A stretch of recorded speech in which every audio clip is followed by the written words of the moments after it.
My name is Theo de Witte. I'm a clinical hematologist working in the research departments of tumor immunology and hematology at the Radboudumc University Hospital in Nijmegen, the Netherlands. Currently, I am the coordinator of the European MDS Registry and the European LeukemiaNet MDS Working Party. My interest in MDS was initiated about 4 decades ago when we started to treat MDS patients with allogeneic stem cell transplantation. It's very important to know the prognosis of MDS patients when considering allogeneic stem cell transplantation.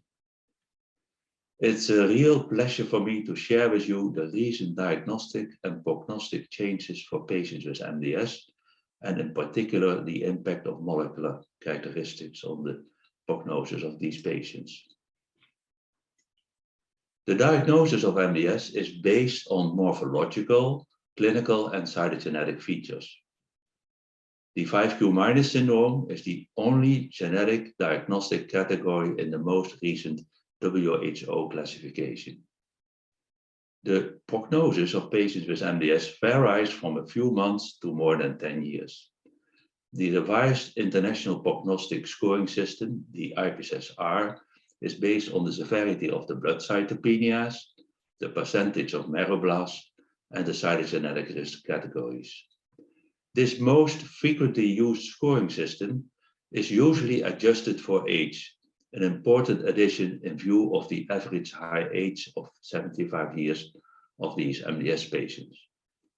The IPSS-R has been developed in a cohort of untreated patients which may overestimate or underestimate the prognosis after treatment of interventions with specific activity, such as lenalidomide in patients with 5q deletion.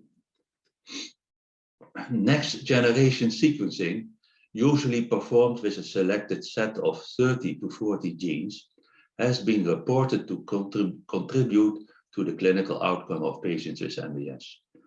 Around 7 genes appear to have a negative impact on outcome after adjustment for age and IPSS-R.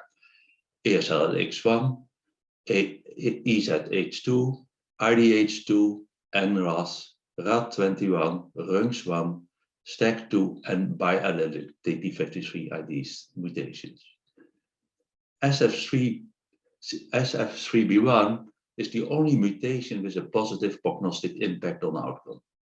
The International Working Group, the IWG, proposed as a diagnostic criteria for MDS with mutated SF3B1, cytopenias according to the standard criteria, isolated erythroid or multilineage dysplasia with or without ring sideroblasts, less than 5% marrowblasts, and less than 2% blood blasts.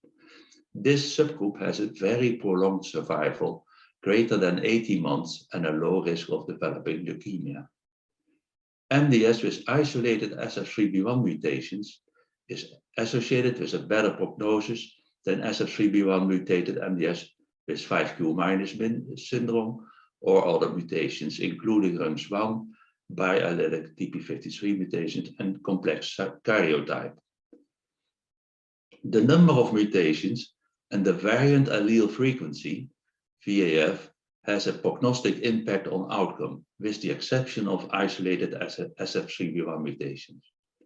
It's important to realize that SF3B1 mutated patients with clonal cytopenia of undetermined significance, the so-called CCUS, develop almost invariably clinically overt ring sideroblastic MDS. 86% of the patients in the IWG IPSS-M studies have been classified across 17 non-overlapping molecular subgroups with a large variation in size, 1 to 15%. 6% of the patients have no recognizable oncogenic lesions. These are usually young female patients with single lineage MDS.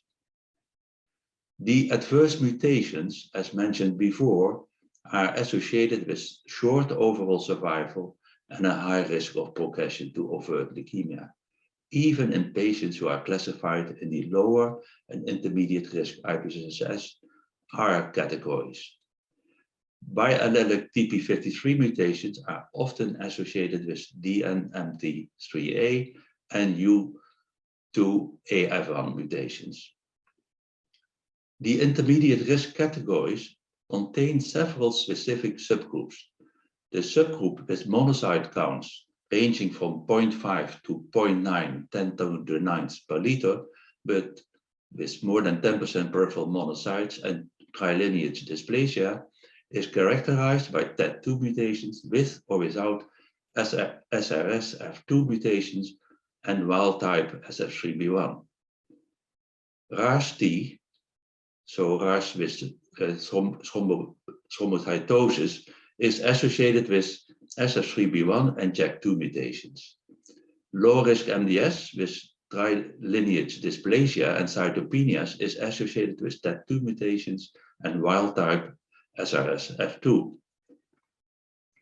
The IWG IPSS-M classification is in its final stage of development. The most recent update has been presented at ASH as abstract 61 in session 637. It's important to realize that this group is based on more than 3,000 untreated patients, while the great majority of patients will be treated based on specific characteristics, including molecular data.